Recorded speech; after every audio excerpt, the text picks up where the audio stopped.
We start with new developments in that U.S. airstrike in Iraq that's killed one of Iran's most powerful figures. And within the last hour, President Trump defended the strike and death of General Qassem Soleimani. The United States now sending 3,000 soldiers to the Middle East as tensions are escalating.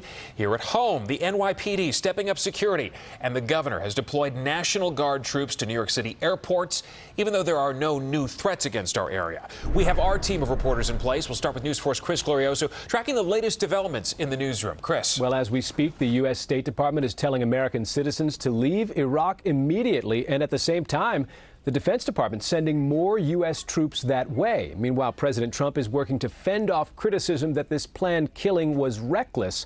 A short time ago, he took to the microphones to say this airstrike actually saved lives. We took action last night to stop a war. We did not take action to start a war. So what exactly prompted the strike? A senior State Department source telling NBC News the threat prompting this killing was intelligence that General Soleimani was planning an imminent attack on U.S. diplomats and U.S. military personnel. Mass mourning in the streets of Iran after the nation's second most powerful leader was killed in an airstrike ordered by President Trump. General Qassem Soleimani was revered in Iran and blamed for killing hundreds of Americans. As a military commander who was actively engaged in plotting to kill Americans in the region, we had an important set of underlying reasons to take this strike. It was wholly lawful. Secretary of State Mike Pompeo said he hopes to reveal in the coming days some of the intelligence that prompted the airstrike that reduced Soleimani's vehicle to flames. But critics of American policy, including allies like France and enemies like Russia and China, have condemned the attack, saying it destabilizes the world. In preparation for retaliation, the U.S. is sending 3,500 additional troops to the Mideast, and retaliation seems more likely than not. Iran's Ayatollah al-Khamenei promised severe revenge for General Soleimani's death. President Trump urged talks on Twitter, warning Iran never won a war, but never lost a negotiation. In recent months, tensions between Iran and the U.S. have steadily risen. Back in May, the U.S. sent a new aircraft carrier to the region over a perceived threat from Iran. Then last month, U.S. airstrikes killed 25 Iran-backed militia fighters after they were blamed for rocket attacks that killed an American contractor. This is not an imminent or immediate threat to our folks in the embassy right now. Then earlier this week, a mass demonstration that damaged the U.S. embassy in Baghdad. It may have been the last straw prompting the surprise killing of Soleimani. We made very clear that these responses would be swift and decisive. We've now demonstrated that. The planned killing of General Soleimani is significant in part because he was a key connection between Iran's leadership and regional militia and terror groups, including Lebanon's Hezbollah and Palestinian Hamas. American military strategists say it is more likely those types of organizations may launch guerrilla counterattacks rather than conventional warfare by Iran. Wall Street is betting those counterattacks may involve Middle Eastern oil.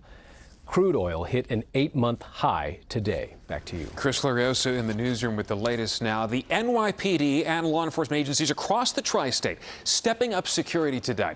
They say there are no new threats, but Iranian agents and proxies have a history of scouting possible targets in our area.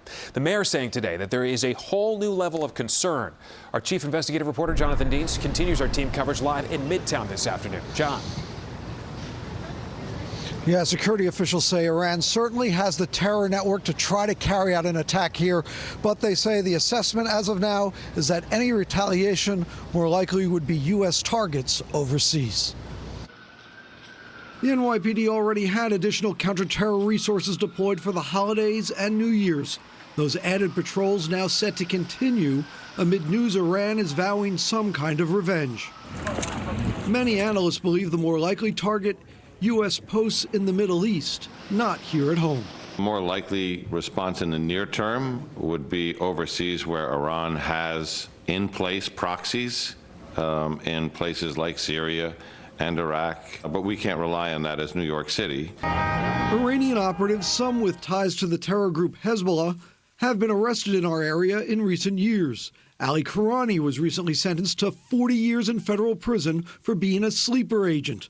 The Bronx man accused of scouting airports and landmarks as possible targets.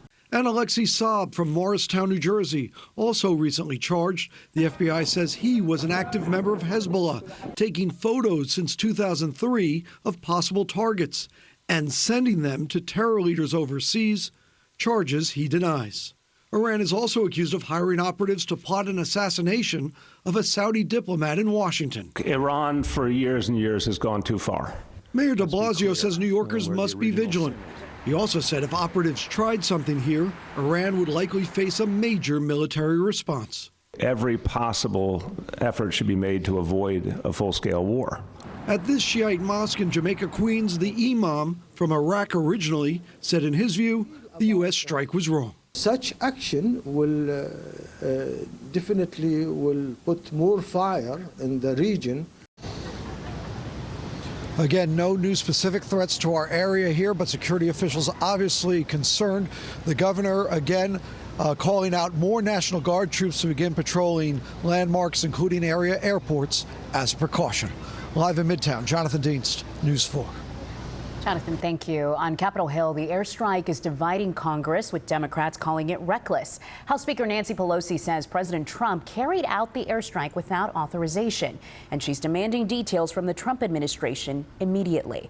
Government Affairs reporter Melissa Russo continues our team coverage in the newsroom, tracking the political fallout from all of this. Melissa? Yeah, Gilma, back in Washington today, a potential showdown with Iran quickly eclipsing the showdown over impeachment. Senators back from break today, divided as ever along party lines.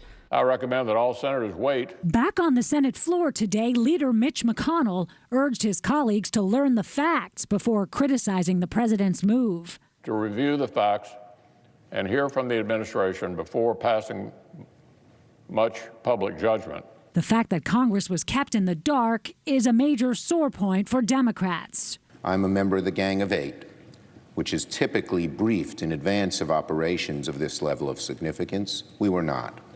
When the security of the nation is at stake, decisions must not be made in a vacuum. It is shocking to know that the United States has engaged in the assassination of a high-level foreign official. The Democrats will complain about everything. When you have a strategic strike or one that is tactical, many times they have to be done in a covert manner. Secretary of State Mike Pompeo said President Trump ordered the killing of Qassem Soleimani, Iran's top general, because he was plotting to take American lives in the Mideast region. President Trump's decision to remove Qassem Soleimani from the battlefield saved American lives. There's no doubt about that. I do believe when Mike Pompeo said that an attack was imminent, it was important that this be taken today. We really can't answer it yet because the president didn't brief Congress on whether the threat was imminent or not. President Trump tweeted today, Iran never won a war, but never lost a negotiation,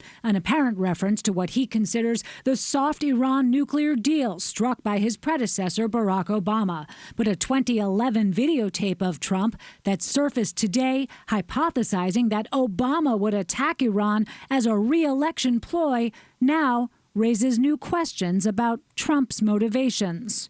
I believe that he will attack Iran sometime prior to the election because he thinks that's the only way he can get elected. Isn't it pathetic? And President Obama, incidentally, did not attack Iran, as Trump then predicted. But President Trump's view on all of this is an interesting window into his thinking on this subject and his view of this as a re-election boost. Stefan? Thank you for watching this video from NBC4 New York. You can subscribe by tapping the button below me, and on the left you can see our latest updates, investigations, and digital exclusives. We'll see you next time.